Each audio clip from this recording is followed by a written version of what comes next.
अपने सालों के एक्सपीरियंस के बाद एक बहुत ही ज़रूरी चीज़ को ऑब्जर्व किया। बेसिकली उन्होंने दुनिया को बताया कि 5 फंडामेंटल लव लैंग्वेजेस होती हैं जिनकी हेल्प से हर इंसान प्यार को फील करता है। उनका मानना है कि हर इंसान का एक लव टैंक होता है। जब तक वो भरा रहता है तब तक इंसान इमोशनली और मेंटली स्टेबल रहता है। हमारे रिलेशन में, स्पेशली मैरिज रिलेशन में, हमारे लव टैंक का भरा रहना उसी तरह इम्पॉर्टेंट होता है जैसे कि एक व्हीकल के फ्यूल टैंक का भरा रहना। जब तक वो टैंक भरा रहेगा तब तक वो व्हीकल चलता रहेगा। उसी तरह जब तक प्यार का टैंक फुल होगा इंसान प्यार करता रहेगा। लैंग्वेज साइंस के फील्ड में कई मेजर लैंग्वेज ग्रुप्स हैं जैसे English, Japanese, Chinese, Spanish, Portuguese, Greek, German, French etcetera. लेकिन हम में से ज़्यादातर लोग उसी लैंग्वेज को सीखते हैं जो हमारे पेरेंट्स की लैंग्वेज होती है, और वही लैंग्वेज हमारी प्राइमरी या नेटिव लैंग्वेज बन जाती है। हालांकि बाद में हम दूसरी लैंग्वेजेस भी सीखते हैं, पर उन लैंग्वेजेस को सीखने के लिए हमें ज़्यादा कोशिश और ज़्यादा हार्ड वर्क करना पड़ता है। उसके बाद भी हम जो भी लैंग्वेज सीखते हैं वो हमारी सेकेंडरी लैंग्वेज ही बन पाती है। पर हम अपनी नेटिव लैंग्वेज में सबसे ज़्यादा एक्सपर्ट और फ्लुएंट होते हैं, है ना? हम प्राइमरी या नेटिव लैंग्वेज में एक अपनापन सा फील करते हैं, उसे फ्लुएंटली बोल सकते हैं, उसमें कुछ भी सीख सकते हैं। जब हम उसमें किसी से बात करते हैं तो हम बहुत कंफर्टेबल फील करते हैं। ऐसे ही दुनिया के सभी लोगों की अपनी अपनी एक प्राइमरी लैंग्वेज होती है।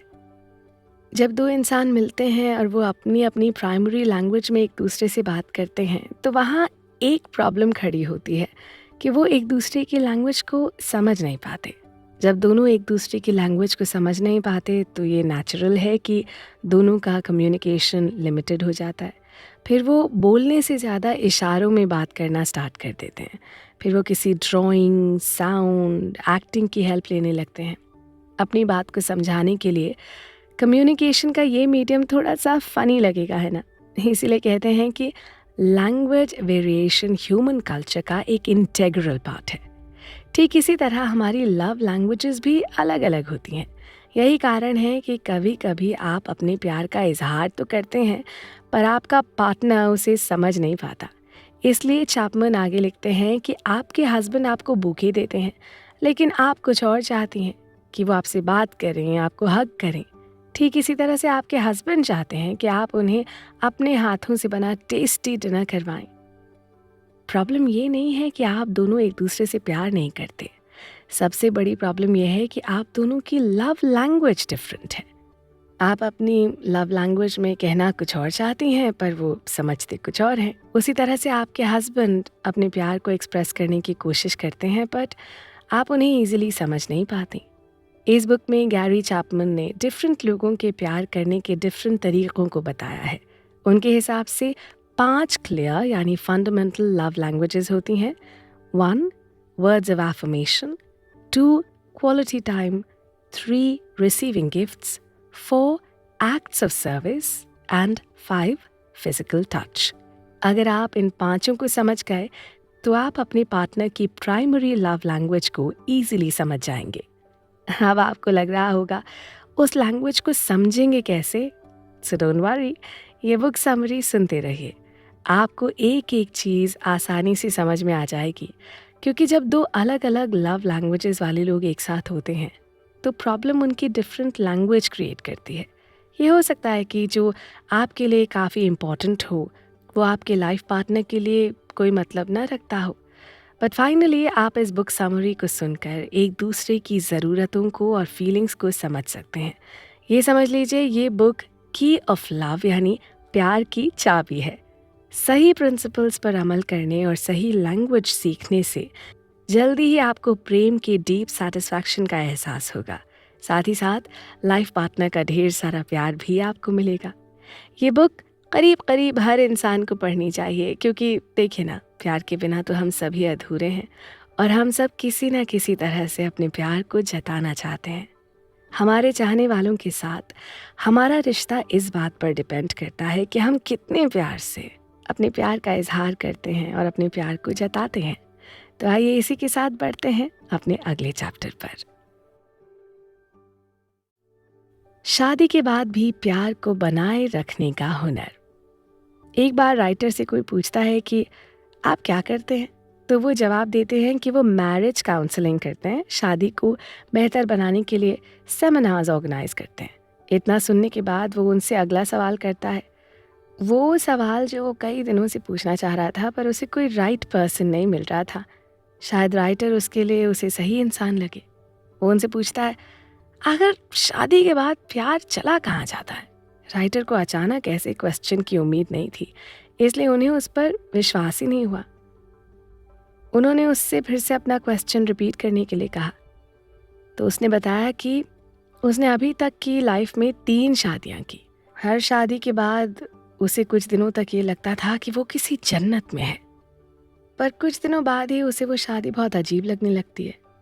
अपनी हर शादी के बाद उसने अपनी वाइफ को बेइंतहा मोहब्बत की, पर 2-4 साल बाद ही प्यार गायब हो जाता है। वो एक सक्सेसफुल बिजनेसमैन है, पर वो आज तक इसके पीछे का रीज़न नहीं समझ पाया। तब राइटर चैपमन उसके सवाल का जवाब देने के बजाय उससे एक और सवाल करते हैं कि आपकी शादी कितने साल तक बरकरार रही। वो बताता है कि फर्स्ट वाली तो 10 साल तक, सेकंड वाली 3 साल तक और थर्ड वाली करीब 6 साल तक चली। तब राइटर उससे पूछते हैं कि आपको कैसा फील होता था, यानी शादी के तुरंत बाद प्यार गायब होता था या फिर स्लोली गायब होता था। उस आदमी ने बताया कि जब उसने अपनी दूसरी शादी की तो कुछ ही दिनों बाद ही उसे ये फील होने लगा कि उन दोनों के बीच कहीं ना कहीं प्यार में दूरियां आ रही हैं। हालांकि शुरुआत में वो एक दूसरे से काफ़ी प्यार करते थे, पर शादी के कुछ सालों बाद ही एक ही घर में रहते हुए दोनों अलग अलग रहने लगे। बीच बीच में बहस भी होती थी। वो अपनी फर्स्ट शादी के बारे में बताता है कि बच्चा होने से पहले सब कुछ ओके था, पर बच्चा होने के बाद ऐसा लगने लगा जैसे उसकी वाइफ का सारा फोकस बच्चे पर शिफ्ट हो गया हो। उसके बाद उसकी वाइफ उसमें ज़रा सा भी इंटरेस्ट नहीं लेती थी। ऐसा लगता था जैसे उसकी शादी का पर्पस बच्चा हासिल करना ही था। फिर वो अपनी थर्ड शादी के बारे में बताता है कि उन्होंने शादी करने से पहले 2 साल तक डेटिंग की। शादी के बाद वो एक दूसरे से बेपनाह मोहब्बत करते थे। वो अक्सर अपनी वाइफ की खूबसूरती की तारीफ करता था। उसे हमेशा उसका हस्बैंड होने पर प्राउड फील होता था। पर शादी के करीब 6 महीने बाद प्यार की जगह कंप्लेंट्स ने ले ली। फिर उनके बीच छोटी छोटी बातों पर ब्लेम गेम शुरू हो गया। यहाँ तक कि कचरा फेंकना, कपड़े इधर उधर क्यों पड़े हैं, दरवाज़ा ठीक से बंद क्यों नहीं है, जैसी छोटी छोटी बातों पर भी बहस होने लगी।